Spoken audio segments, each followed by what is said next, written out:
डनकन्स industries versus state of UP. ठीक, देखिए इस केस में क्या है, एक होती है फैक्ट्री, एक फैक्ट्री है, इसमें कई प्लांट्स एंड मशीनरीज भी हैं, फिक्स्ड है। ये पूरा एज ए होल फैक्ट्री है किस चीज़ की, फर्टिलाइजर की। ठीक है, अब मान लीजिए ए मालिक था, अब ये ट्रांसफर हो रही है बी को।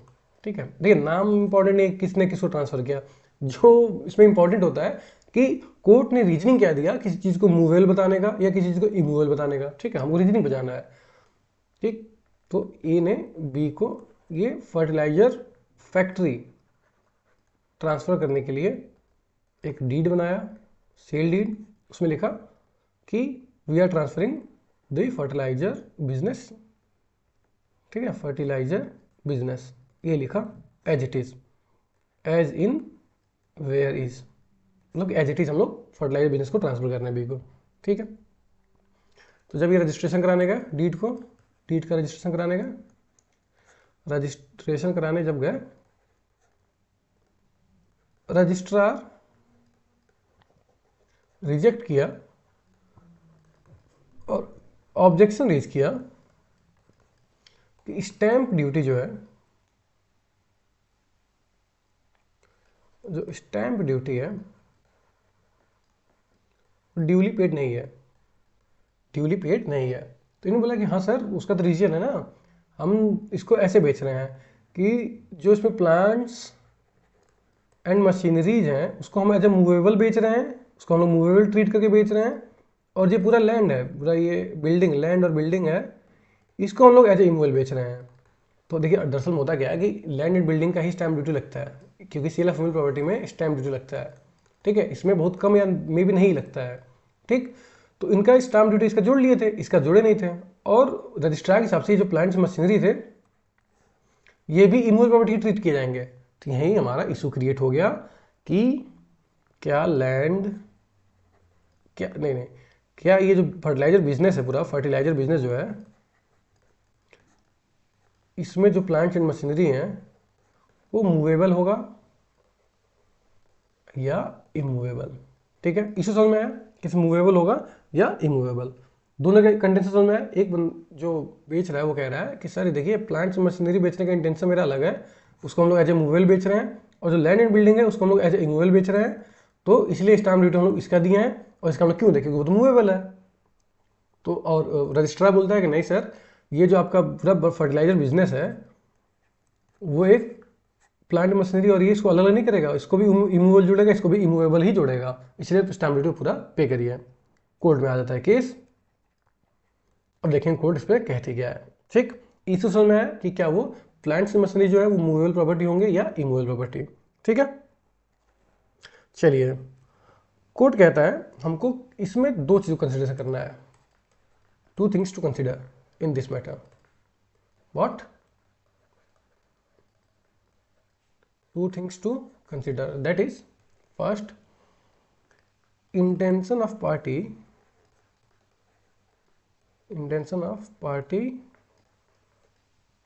पहले दो इसमें इसको यहाँ दो समझ लीजिए कि हम दो थिंग देखेंगे। इंटेंशन ऑफ पार्टी, पहला जिसने इम्बेड किया था, इसको इम्बेडेड मैंने आपको समझाया था ना, वो इम्बेडेड। दूसरा जो एलियनेट करना चाहते हैं, जो अलग अलग करना चाहते हैं। तो कह रहा है हम लोग इसमें दो चीज देखेंगे। कोर्ट कहती है we will consider two things, first intention of party that embedded plants and machinery into immovable property, मतलब कि जिसने प्लांट एंड मशीनरी को उस लैंड में लगाया उसका इंटेंशन देखेंगे हम, क्योंकि देखिए हमने बताया ना पिछले केस में भी कि इंटेंशन ऑब्जेक्ट पर्पज ही देख के पता चलेगा कोई चीज मूवेबल है या इमूवेबल। प्लस हम लोग देखेंगे मोड ऑफ एनेक्सेशन, इसमें तो आपको पता है ना प्लांट मशीनरी उसका मोड ऑफ एनेक्सेशन तो परमानेंट नेचर का होता है, लेकिन इंटेंशन देखना पड़ेगा। तो कोर्ट कहते हैं हम दो चीज का इंटेंशन देखेंगे, पहला जिसने वो प्लांट मशीनरी उस बिल्डिंग में लगाई है, दूसरा जो उसको अलग कर सकता है, अलग करना चाह रहा है, मतलब ये पार्टीज जो कह रही है इसको हम एलिनेट करेंगे, लैंड से हम प्लांट मशीनरी को एलिनेट करना चाह रहे हैं। ठीक, हम दोनों का इंटेंशन देखेंगे। तो कोर्ट कहती है कि फर्टिलाइजर बिजनेस आप भी सोचिए कि कोई बिजनेस बनाने के लिए क्या सिर्फ बिल्डिंग से काम चलता है? जी नहीं। क्या सिर्फ आप बिल्डिंग से कोई बिजनेस खड़ा कर सकते हैं? नहीं। और इस केस में प्लांट्स एंड मशीनरी जो लगाए गए हैं वो क्या क्यों सोच के लगाए, क्या सोच के लगाए गए हैं? वो इसलिए सोच के लगाए गए हैं, उनका पूरा थिंकिंग या इंटेंशन ये रहा है कि सर देखिए हम इसमें प्लांट्स लगा रहे हैं, मशीनरीज लगा रहे हैं, इतने बड़े बड़े इक्विपमेंट्स लगा रहे हैं, जिसका पर्पज क्या होगा, इस पूरे बिल्डिंग और ये प्लांट्स मशीन लगा के हमारा फर्टिलाइजर बिजनेस बनेगा, जिससे हमारा जो परमानेंट बेनिफिशियल एंजॉयमेंट होगा उस लैंड बिल्डिंग की आएगी। परमानेंट बेनिफिशियल देखिए उस बिल्डिंग में से, मैंने आपको एग्जाम्पल दिया सिनेमा हॉल का, फिर से मैं देता हूँ। एक बिल्डिंग में से एक जो बिजनेस है, इंडस्ट्री है, फैक्ट्री है, इसके अंदर से सारे मशीनरी हटा दीजिए तो इसका परमानेंट बेनिफिशियल एंजॉयमेंट क्या होगा? कुछ नहीं। तो इस बिल्डिंग में जब तक प्लांट्स एंड मशीनरी होंगे तब तक ही उसका बेनिफिशियल या परमानेंट बेनिफिशियल एंजॉयमेंट हो पाएगा उस बिल्डिंग का। पहले इंटेंशन ये रहा होगा जो लगाया होगा, उसका इंटेंशन तो ये रहा होगा ना कि हम इसमें प्लांट्स एंड मशीनरी इंस्टॉल कर रहे हैं और इससे हम लोग बिजनेस करेंगे और ये परमानेंट नेचर में लगा रहेगा, उसका निकालने का इंटेंशन नहीं होगा। ठीक है, तो कोर्ट कहती है machineries which form the part of fertiliser business were permanently embedded, मतलब डॉक्ट्रिन ऑफ फिक्सचर, कि वो परमानेंटली इम्बेडेड है। पहली चीज परमानेंटली इम्बेडेड है, मतलब डॉक्ट्रिन ऑफ फिक्सचर। ठीक है, फिक्सचर जो मैंने आपको पहले ही बताया है। दूसरा इंटेंशन उनका रहा है, उनका इंटेंशन जो मैंने भी बताया आपको, इंटेंशन उनका क्या रहा होगा? To run the business. उनका इंटेंशन ये रहा होगा ना टू रन द बिजनेस। ऐसा उनका इंटेंशन रहा ही नहीं होगा कि हम भाई एक पार्ट निकाल के बेच के उससे हम लोग पैसा कमा लेंगे। नहीं, उनका इंटेंशन रहा होगा कि इसको हम लोग इस बिल्डिंग में लगाते हैं और इससे हम लोग बिजनेस रन करेंगे। ठीक, और उनका इंटेंशन कभी भी ये नहीं रहा होगा कि हम इसके प्लांट मशीनरी को निकालेंगे, क्योंकि कोई बिजनेस चलाता है उसका इंटेंशन हमेशा ये रहता है बिजनेस चलाने का, to run the business. Run करने के लिए क्या चाहिए? वो plants and machinery permanently fix होना चाहिए उस लैंड में या बिल्डिंग में, तभी तो बिजनेस चलेगा। और इंटेंशन तो हमेशा रन द बिजनेस का था। कोड ये इन्फर करती है। ठीक, और कोड कहती है कि बिजनेस रन करने के लिए उसके नेचर में ही है कि plants and machinery permanently fixed हो। अगर परमानेंटली फिक्स्ड हैं इस इंटेंशन से कि हम इसको लॉन्ग टर्म के लिए फिक्स करेंगे और permanent beneficial enjoyment of land तभी ले हो पाएगा जब ये फिक्स्ड रहेगा, तो ये हो जाता है इमूवेबल प्रॉपर्टी। ठीक, ये हो गया जिसने इन्वेंट किया था उसके थिंकिंग। अब आती है इंटेंशन, जिसने सोचा है कि इसको एलिनेट करेंगे। ठीक, तो कोर्ट कहती है कि it is not possible, it's not possible, it is not possible to visualise. क्या विजुअलाइज करने कोर्ट को पॉसिबल नहीं हो पा रहा भाई? कोर्ट कहता है कि भाई हमको ये विजुअलाइज नहीं कर पा रहे, हम पॉसिबल ही नहीं विजुअलाइज करना कि ये बिल्डिंग, ये लैंड से हम लोग उस प्लांट मशीनरी को हटा देंगे, एलिनेट कर देंगे।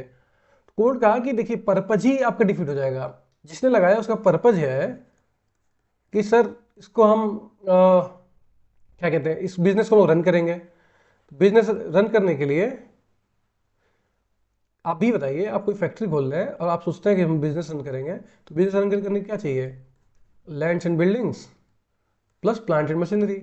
और प्लांट एंड मशीनरी जो कि परमानेंटली इम्बेडेड हो, तभी तो आपका डेली का डेली काम चलेगा। और आपका इंटेंशन कभी नहीं रहेगा कि मैं उसको निकाल के बेच दूँ या निकाल के फेंक दूँ। तो ये आपका इंटेंशन रहा और आप कहते हैं कि हम निकाल देंगे, तो पर्पज ही हो जाएगा डिफीट। ठीक, तो कोर्ट कहते नहीं भाई ऐसा नहीं है। आप जो प्लांट से मशीनरी है उसका जो इंटेंशन है वो लॉन्ग टर्म का है और उसका पूरा जो एनेक्सेशन है वो भी परमानेंटली फिक्सचर का है। ठीक है, और कहती है कि जो सेल एग्रीमेंट है या डीड है वो क्या कहता है? Transfer of fertiliser business. आप बिजनेस ट्रांसफर कर रहे हैं वो भी एज इट इज। अब बिजनेस ट्रांसफर करने का मतलब क्या? कि आप बिजनेस ट्रांसफर करने का मतलब क्या हुआ कि आप रन द बिजनेस, पूरा जो बिजनेस है कार्यकाली रूप में आप उसको बेचना चाहते हैं, वो कार्य करता हो, वो चलता हो। तो बिजनेस आप बेचेंगे तो business includes land and building plus plants and machineries, तभी वो बिजनेस बनेगा। वरना लैंड एंड बिल्डिंग से बिजनेस नहीं बन जाएगा। ये भी एक बिल्डिंग है, क्या पर बिजनेस की बिल्डिंग है? जी नहीं। पर प्लांट एंड मशीनरी रहेगा तो ही वो फैक्ट्री होगा, तो ही बिजनेस होगा, तो ही वो ट्रांसफर होगा। तो फैक्ट्री जब आप फर्टिलाइजर बिजनेस ट्रांसफर कर रहे हैं तो आप land and building as a immovable property और प्लांट एंड मशीनरी भी एज ए इमूवेबल प्रॉपर्टी ही ट्रांसफर कर रहे हैं। ठीक है, यहाँ पर रीजनिंग समझ में आई कि मोड ऑफ एनेक्सेशन, इंटेंशन, लोग सब चीज देखते हैं। ठीक है।